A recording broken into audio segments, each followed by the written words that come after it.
Writing biography is a strange thing to do. It's a journey into the foreign territory of somebody else's life.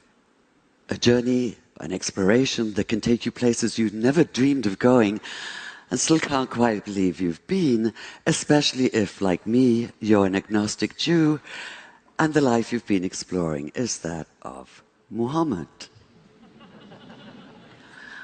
5 years ago, for instance, I found myself waking each morning in misty Seattle to what I knew was an impossible question. What actually happened one desert night, half the world and almost half of history away? What happened, that is, on the night in the year 610 when Muhammad received the first revelation of the Quran on a mountain just outside Mecca? This is the core mystical moment of Islam. And as such, of course, it defies empirical analysis. Yet the question wouldn't let go of me. I was fully aware that for someone as secular as I am, just asking it could be seen as pure chutzpah. And I plead guilty as charged, because all exploration, physical or intellectual, is inevitably, in some sense, an act of transgression, of crossing boundaries. Still, some boundaries are larger than others. So, a human encountering the divine, as Muslims believe Muhammad did? To the rationalist, this is a matter not of fact, but of wishful fiction. And like all of us, I like to think of myself as rational, which might be why when I looked at the earliest accounts we have of that night, what struck me even more than what happened was what did not happen. Muhammad did not come floating off the mountain as though walking on air. He did not run down shouting, "Hallelujah," and "Bless the Lord." He did not radiate light and joy. There were no choirs of angels, no music of the spheres, no elation, no ecstasy, no golden aura surrounding him, no sense of an absolute foreordained role as the messenger of God. That is, he did none of the things that might make it easy to cry foul, to put down the whole story as a pious fable.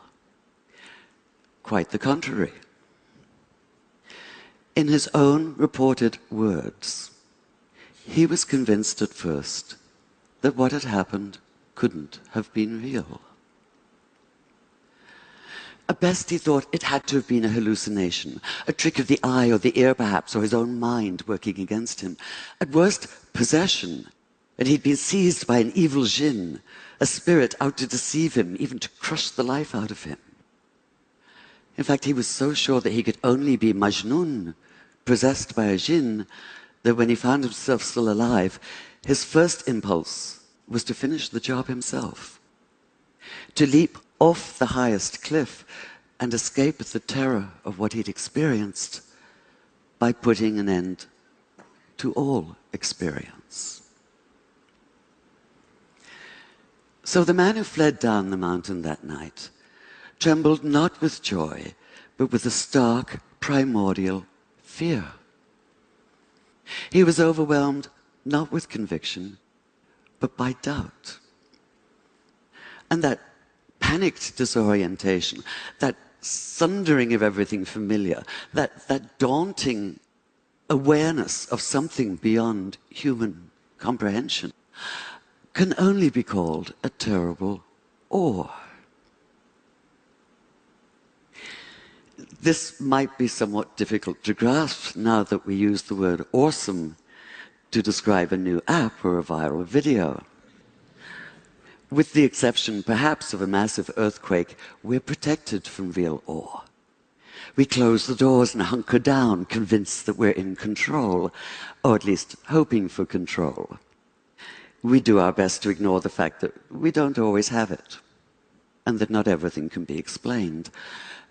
Yet, whether you're a rationalist or a mystic, whether you think the words Muhammad heard that night came from inside himself or from outside, what's clear is that he did experience them, and that he did so with a force that would shatter his sense of himself and his world, and transform this otherwise modest man into a radical advocate for social and economic justice.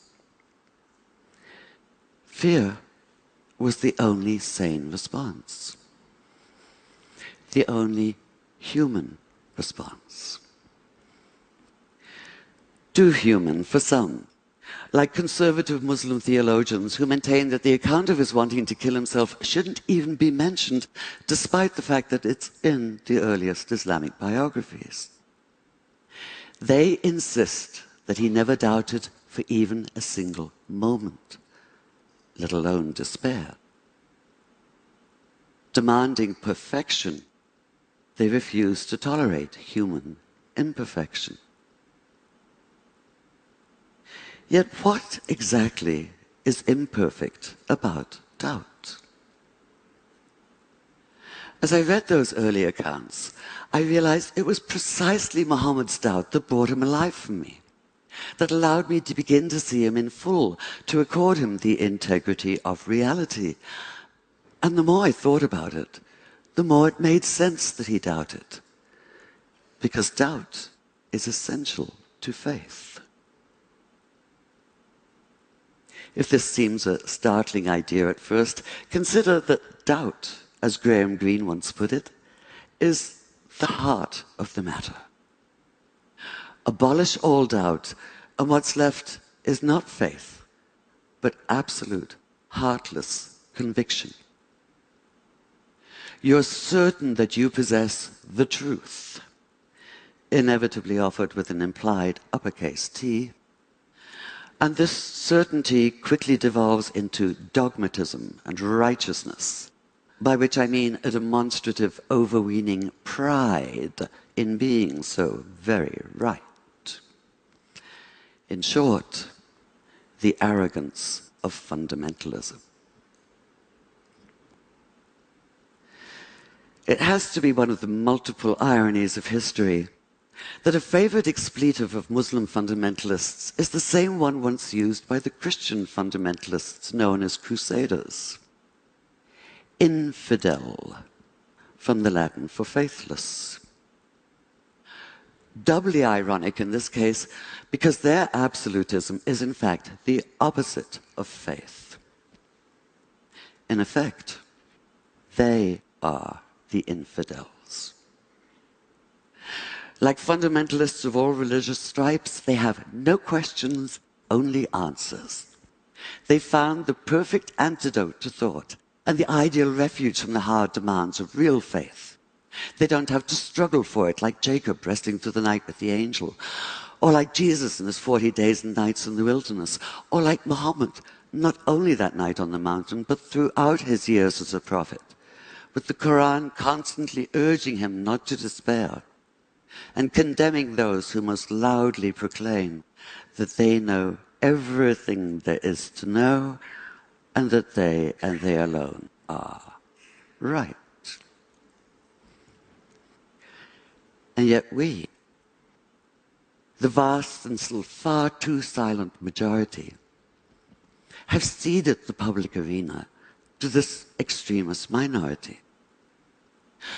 We've allowed Judaism to be claimed by violently messianic West Bank settlers, Christianity by homophobic hypocrites and misogynistic bigots, Islam by suicide bombers.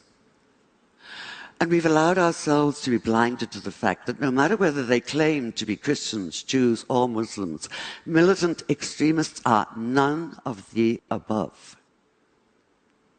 They're a cult all their own, blood brothers, steeped in other people's blood. This isn't faith. It's fanaticism, and we have to stop confusing the two. We have to recognize that real faith has no easy answers. It's difficult and stubborn. It involves an ongoing struggle, a continual questioning of what we think we know, a wrestling with issues and ideas. It goes hand in hand with doubt, in a never-ending conversation with it, and sometimes in conscious defiance of it. And this conscious defiance is why I, as an agnostic, can still have faith. I have faith, for instance, that peace in the Middle East is possible despite the ever-accumulating mass of evidence to the contrary. I'm not convinced of this. I can hardly say I believe it. I can only have faith in it, commit myself, that is, to the idea of it. And I do this precisely because of the temptation to throw up my hands in resignation and retreat into silence. Because despair is self-fulfilling. If we call something impossible, we act in such a way that we make it so. And I, for one, refuse to live that way. In fact, most of us do. Whether we're atheist or theist or anywhere in between or beyond for that matter, what drives us is that despite our doubts, and even because of our doubts, we reject the nihilism of despair. We insist on faith in the future and in each other. Call it naive if you like. Call it impossibly idealistic if you must. But one thing for sure, call it human. Could Muhammad have so radically changed his world without such faith? Without the refusal to cede to the arrogance of closed-minded certainty? I think not.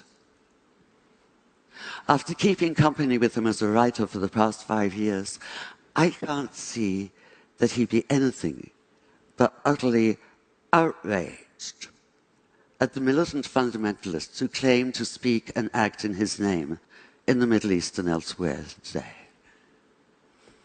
He'd be appalled at the repression of half the population because of their gender. He'd be torn apart by the bitter divisiveness of sectarianism. He'd call out terrorism for what it is, not only criminal, but an obscene travesty of everything he believed in and struggled for. He'd say what the Quran says: anyone who takes the life of all humanity. Anyone who saves the life saves the life of all humanity. And he'd commit himself fully to the hard and thorny process of making peace. Thank you.